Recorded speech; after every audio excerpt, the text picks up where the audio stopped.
Hey homies. So today I want to talk about 7 pitfalls to avoid when launching a new business. And honestly, there's like hundreds of pitfalls to avoid when launching a new business. However, we'll start with these. If this is a topic you're interested in, let me know and I will make a part 2, hopefully. Anyway, let's get started. The first pitfall to avoid is using the business to fix a financial issue.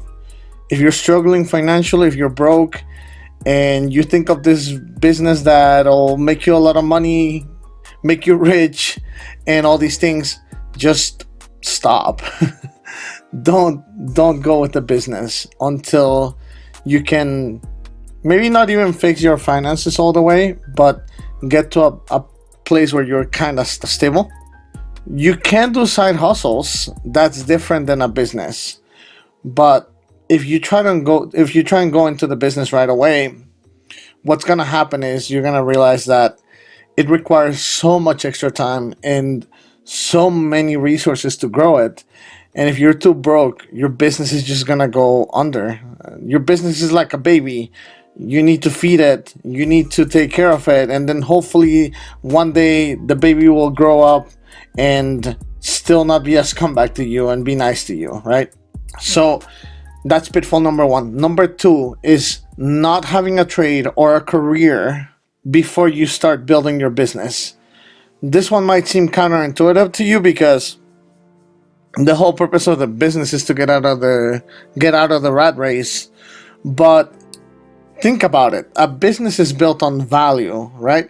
And so if you have a trade or a career, you can provide that value already. That means that if you need to work for someone else just to pay your bills, you're not worried about getting paid so little that you can't afford your bills, and you're worried about money all the time now. And that's going to get in the way of the business.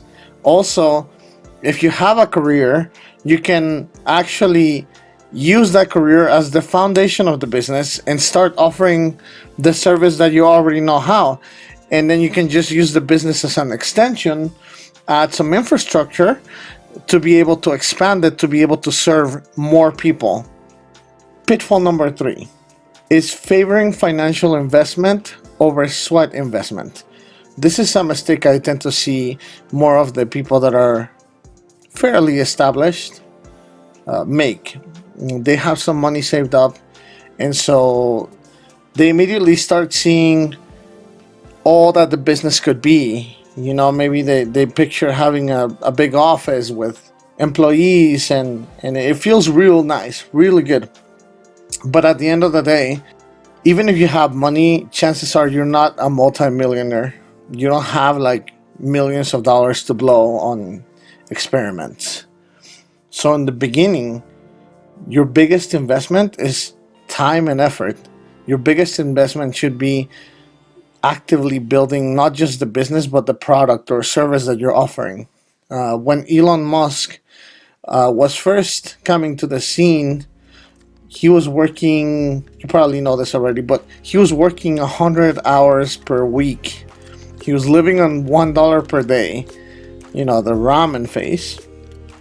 And he was taking turns with his brother sleeping on the couch because they didn't even have money for an apartment. They could have had enough money to survive just fine if that's all they wanted to do. But because they wanted to build this business, they wanted to build this software, Elon Musk spent all this time just coding up, the different software, PayPal, Zip2, all these companies, right? But it just started slow, and he just put in a ton of hours, and then built a product, and then the rest. Pitfall number 4, overcomplicating the process. I see this one a lot.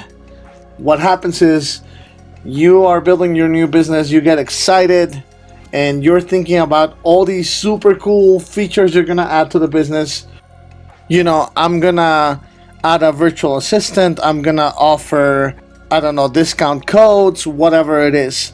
And so, because you're trying to add all this functionality and all these services to your business, what ends up happening is it gets overwhelming. You don't have enough manpower, you don't have enough financial resources, time resources to be able to implement it all.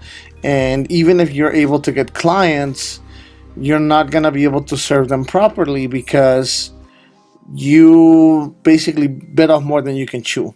The way to fix this is by following the simple concept of MVP. MVP stands for most viable product.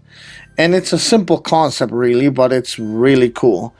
It works this way: instead of you trying to build every single feature you want, the finished version of something, what you do is you actually list out the most essential functions of whatever process you're trying to build.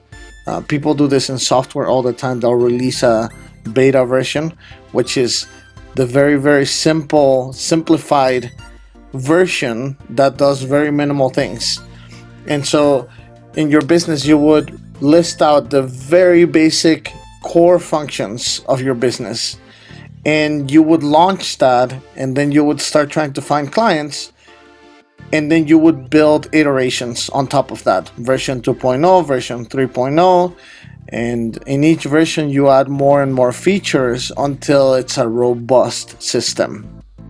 Pitfall number 5: having a vague business process. This is kind of the opposite of pitfall number 4. In pitfall number 4, of course, you overcomplicate the process and you bog down your system and it becomes overwhelming. In pitfall number 5, you just don't want to work out the little details, those little things like, how am I going to receive payment efficiently? How am I going to store my customers so that I keep track of them and I can remember if I need to call a customer or whatever it is. Those little details, a lot of new CEOs tend to try to leave to the employees. But the employees are not going to do that, because if they were able to work out those details, they would be the boss. Because that's what it takes to build a business. You need to build the infrastructure. That is a CEO's number one duty in the beginning. It's just building out every little process so that it works like clockwork. That's pitfall number 5. Pitfall number 6: hiring employees too early in the process. I've seen this a lot. People maybe start getting a few clients, things are starting to go kind of well, and so they fully staff the business. And what ends up happening is, first of all, you put this undue financial burden on yourself, because now you gotta make sure you keep the business running for your employees, and you might not be able to keep them fed. That's one thing. The other thing is, you might waste a lot of time because your infrastructure is not fully built yet. So there are a lot of things that are going to go wrong in the beginning, and you're going to spend your time just doing damage control and just trying to fix the broken parts of the system to keep your employees working, because now you have this massive financial burden to take care of. So that's pitfall number 6. Pitfall number 7 is pretty similar, but it's with your business partners. Actually, there's multiple business partner mistakes you can make. This could be a whole video in and of itself. And if you want to see a video like that in the future, let me know as well. But I'll just focus on 2 things for now. One of them is getting a business partner too early, and another one is getting the wrong business partner. This could destroy your equity, because the needs that you have in the beginning change from the needs that you have later on. And so in the beginning, you might need very labor heavy things, like if you're building some kind of software, you might need graphic designers or marketers or other software engineers. But later on, those needs are going to change. Later on, you're going to need more investment.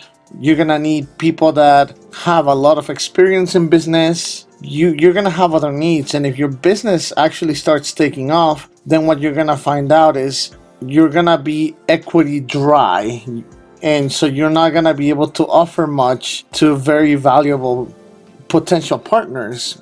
Also, in the beginning, a big mistake I see newer entrepreneurs make is they pick their business partners based on relationships, maybe family, friends, and not based on what the business needs. In the beginning, you don't really know what the business needs are. This only arises as you try to build it up and hiccups start happening. That's why it's easy to either get a business partner too early or get the wrong business partner. And if you get the wrong business partner, not only are you giving up equity, but furthermore, you might actually be giving up the business because a lot of complications could arise. They could leave and then demand their equity. They could leave at the wrong time and then botch the project. A lot of things can happen. Like I said, I can make a whole video on business partners, but for now, that's all I got. If you spend a lot of time building the business, if you put in a lot of sweat hours, you try to do as much as you can by yourself, you're gonna be better off. And that's all I got for you. I hope this has helped you. If it has, please don't forget to like and subscribe to my channel. I'll be making more content like this. Also, I have a little bit of a poll for you guys.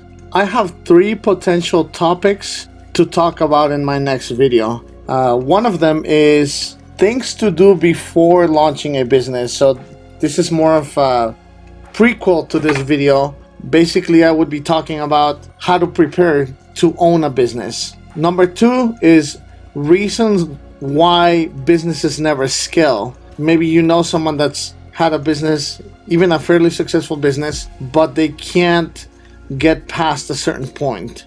And the third one is how to create a simple business plan. Let me know in the comments which one you would prefer, or if you have another topic that you would like me to cover that's not on the list, please feel free to put that in the comments as well. I will look at every comment and I will, make the decision based on what you want. Anyway, have an awesome day.